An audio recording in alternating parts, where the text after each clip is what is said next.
कराम जबल मलैका, ये देख सकते हैं, ये बहुत बड़ा रेत का टीला है। इसी रेत के टीले के ऊपर अल्लाह ताला ने अपने नूर से बनाए हुए मलैका फरिश्ते उतारे थे। आज सल्लम की ग़ैबत में मदद की थी।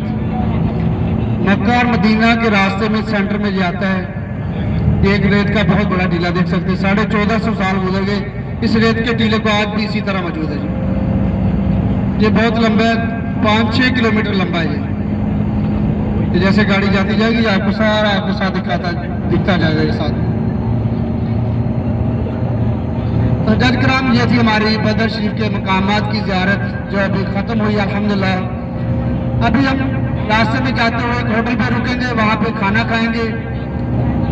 15 से 20 मिनट का टाइम होगा हमारे पास वहाँ पे होटल पे खाना खाने के लिए। जिस किसी ने खाना होगा खा लेंगे उतर के, नहीं खाना होगा तो गाड़ी में बैठेंगे इंशाल्लाह। टाइम ही ज़ाया करेंगे, खाना खाएंगे तो उसके बाद इंशाल्लाह मक्का के लिए, मदीना के लिए रवाना हो जाएंगे और अल्लाह ताला से दुआ करेंगे अल्लाह ताला हमें खैर और फीस से हमारी मंजिल मकसूद करें। आमीन। मक्का ले जाएंगे, मुश्किल नहीं है।